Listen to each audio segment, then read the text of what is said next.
Welcome back to History Class with Dr. W and our continuing discussion of Vietnam. In the previous lectures, we talked about the period of French control in Vietnam, concluding with the disastrous defeat at the Battle of Dien Bien Phu and the Geneva Accords that followed it. In this lecture, and the ones to come, we shift gears and now turn our attention to America's role in Vietnam. And most importantly, thinking about one of the more important questions of this entire period and this entire course. How and why did the United States come to be involved in Vietnam?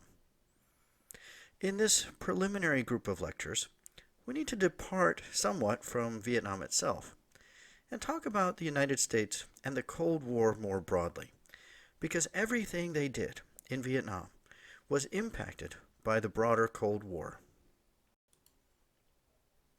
It is beyond the scope of this course to fully address all of the events of the Cold War, and in fact I teach a separate course on the Cold War itself. I invite you to take that class or watch those lectures. For now, I'll offer a brief synopsis of the Cold War in the years just after World War II and leading up to 1954, when the United States begins to take a more prominent role in Vietnam. Why and how did it happen that the United States decided to step in 1954 in Vietnam, which would seem to be a country of little importance halfway around the globe from the United States and not directly related to their interests at home? And yet it had everything to do with how they viewed the broader Cold War. For those without much background and knowledge about the Cold War, let me begin with a brief synopsis of those years, beginning actually during World War II and then immediately following. One of the questions that students sometimes ask is, how did it happen that the United States went from being allies with the Soviet Union during World War II and then so quickly moving on to become adversaries? Well, again, if you take my full course on the Cold War, you'll see that there's a much deeper background to that adversarial relationship. And in fact, the wartime alliance during World War II was not as comfortable and cozy as one might assume.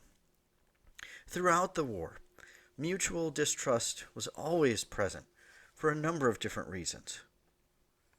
For one thing, the United States and the United Kingdom did not tell Stalin about breakthroughs such as Ultra, the decoding of German ciphers. Stalin always suspected that the West would stand by and watch Germany defeat the Soviets right up to the invasion of Normandy. However, a mutual interest in the need to defeat a still powerful Germany was enough to keep the alliance functioning. This changed when FDR died with victory in sight. His vice president, who became president, Harry Truman, was an amateur in foreign affairs, and even he admitted that he was, quote, not up on all the details. His failure to inform Stalin of the decision to drop the atomic bomb, which was scheduled right after the Potsdam Conference, which we'll discuss shortly, was seen by Stalin as a deep personal insult. The Soviets had gained knowledge of these U.S. programs through elaborate Soviet spy rings that had continued to operate during the wartime alliance. Eventually, the Allies did open up a second front with the D-Day invasion, and after that, the war began to disintegrate for Hitler and the Germans. They were now being pushed back on both sides, from the Americans and British on the west and the Soviets on the east. As the war in Europe approached its conclusion, there were still significant issues to settle and decisions to be made. The most critical, in terms of the post-war world, involved the advance of the Russian army. In practical terms, Stalin understood that after the war, it would be very difficult to take away territory that the Red Army had occupied. Thus, Stalin was determined that his army should advance as fast and as far as possible. As Stalin said in 1944, "This war is not as in the past. Whoever occupies a territory also imposes on it his own social system as far as his army can reach." This principally involved the fate of Poland, which was a tragic story. Late in the war, as the Germans retreated, the Poles in Warsaw launched an uprising and declared their independence. The Germans then attacked the Poles, determined to squash this resistance. The Red Army had advanced as far as Warsaw and waded across the river while the rebels were steadily destroyed by the Germans. While Stalin claimed that they needed to rest and consolidate their position, essentially the Soviets took this opportunity to see resistance in Warsaw crushed by the Germans. When the uprising was destroyed, the Red Army continued its advance, only now through a beaten and demoralized Poland. The advance of the Red Army was also accompanied by brutality and rape. Obviously, these tactics contributed to great resentment among Eastern Europeans and Germans regarding the Russians, and would again reconfirm the nature of the American-Soviet rivalry. We trace the beginnings of the Cold War to a series of wartime and immediate post-war conferences held between the so-called Big Three. The Teheran Conference was a meeting between Joseph Stalin, Franklin D. Roosevelt, and Winston Churchill, held from November 28th to December 1st, 1943, in Tehran, Iran. This was the first wartime conference among these three great powers and leaders. The chief discussion centered around the opening of the Second Front in Western Europe. The conference was organized primarily to plan the final strategy in the war against Nazi Germany and its allies. At this first meeting of the so-called Big Three, Stalin proved to be an incredibly shrewd negotiator. It has been said that FDR was ill-prepared to deal with a man like this, who so calmly and calculatedly set about to achieve his objectives. Stalin, while rarely dealing from a position of great strength, clearly dominated all of the wartime conferences. The Yalta Conference was the wartime meeting from February 4th to 11th, 1945, held at the former palace of Tsar Nicholas on the Crimean southern shore of the Black Sea.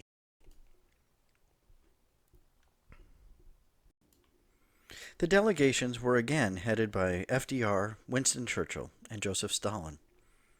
It's important to note that the wartime situation was still in doubt, although we are now after the invasion of Normandy on D-Day, and the Soviets were doing well, closing in on Berlin. The American situation was still in doubt. They were still far from Berlin, and FDR was willing to make concessions to ensure Soviet aid against Japan as the war drew to its close. Many scholars cite the Yalta Conference as the beginning of the Cold War. Stalin's army had reached the Oder River and was poised for its final attack on Berlin. Stalin's occupation of Poland was complete, and he possessed command of the largest army in Europe, more than 12 million soldiers. Eisenhower's some 4 million men in 85 divisions were still west of the Rhine. Strategic bombing had devastated German cities, and the last untouched major city in Germany would be destroyed on February 13th, when Churchill sent his bombers over Dresden. Roosevelt appeared weak and tired in photos of the Yalta Conference, and historians debate whether and how much FDR's capacity for negotiations were compromised at Yalta. In 2 months, he would be dead of a massive cerebral hemorrhage. Critics accused Roosevelt of a sellout at Yalta, of giving away Eastern Europe to Stalin, of secret deals with the ruthless dictator. In truth, both Roosevelt and Churchill recognized the reality of Soviet power in 1945. At Yalta, it was decided that Germany and the capital city of Berlin would be divided into 4 zones, one each to be controlled by the United States, Britain, France, and Russia. So Germany was sliced up like a piece of pie. In order to get Russia to commit to the war against Japan, Roosevelt agreed that after the war, the eastern half of Poland would fall under Soviet control. And so, here at Yalta, we begin to see the map being carved up between the Russians and the other nations. 2 months later, on April 12, 1945, FDR died. The new President of the United States was Harry S. Truman, and he would have a problem. He was no FDR. He asked Eleanor at that time, "Is there anything I can do for you?" And she responded, "Is there anything we can do for you? For you are the one in trouble now." There were people living in the White House that had been there for 10 years or more. The administration and many of the cabinet officers were fixtures in Washington. So many people literally didn't know what to do when Truman became president. Less than a month later, on May 2nd, 1945, Hitler committed suicide in his bunker. The Germans were finished, and on May 8th they surrendered. The war in Europe was over, and the partitioning, as decided at Yalta, was incorporated. At the final wartime conference, the Potsdam Conference, it was Harry Truman who represented the United States. It's important to note that Soviet and American relations had continued to deteriorate. There was much evidence that the Soviets intended to establish harsh control over Eastern Europe, as they had already begun to do in Romania and Poland.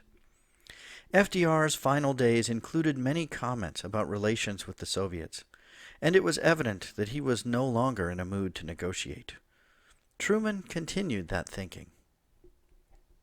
Second, we should note that Truman was a small man and had something of a Napoleon complex. He lived his political life constantly trying to prove his strength. He was sharp and brittle in negotiation and wanted to put on a strong front in this, his first meeting with Stalin.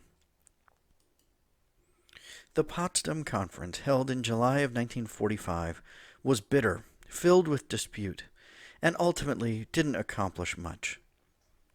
There were continued considerations about Germany and its post-war fate. They decided that Russia could extract reparations from the East, but would receive only 25% of those from the western parts. It was also decided that the Nazis would be tried as war criminals. It was also while at Potsdam that Truman learned that the United States had tested the atomic bomb. He elected to withhold that information from Stalin. But as I mentioned, spies in the United States had already informed Stalin anyway, and so Truman's coyness on this point became one more source of mistrust between the two sides. Let's consider the situation in the two sides as the war is coming to its end. In the United States, soldiers are returning home victorious to a nation virtually untouched. About 300,000 Americans were killed during World War II. A huge number, but nothing compared to the many millions killed in other nations. The Great Depression was over, although anyone who lived through it still remembered it well, and concerns lingered that discontinuing the massive wartime production could spark a return of the Great Depression. The Soviets were returning home victorious as well, but to a devastated land. Some 27 million had been killed, and countless others were maimed. Thousands of square miles of territory were pretty much leveled and destroyed. Many were homeless at that point. Tens of thousands of villages were leveled, and millions of Soviets lived in ruins. In the rest of Europe as well, the war had wrought devastation and discontent. Economies were in ruins. Global empires were torn apart. Populations were in discontent, and communism in many places was on the rise. Let's imagine for just a moment that communism itself and the Red Scare in the United States was not a factor at all after the war, that the Bolshevik Revolution had never occurred. What challenges would the United States have faced in that circumstance, and what policies might they have enacted? Well, there was still very much the need to restore vitality to the global markets. Some argue that it was in fact the United States' insistence on spreading capitalism and defending the open door in China that precipitated the Cold War, not the spread of communism or the United States' policy of containment. For the Soviets, the primary objective coming out of the war was to secure a buffer zone on the western border to protect against any future attacks. Soviets, as I've mentioned, assumed about half of Poland. and exerted a powerful influence over the nations on their western border, such as Hungary, Bulgaria, Romania, and others. Stalin feared encirclement by the Western nations, and also feared disloyalty in his midst. Many thousands were killed and arrested in his quest to secure loyalty at home. In our next lecture, we'll continue to address how the United States moves forward into this world in which the Cold War rivalry with the Soviets began to overshadow everything.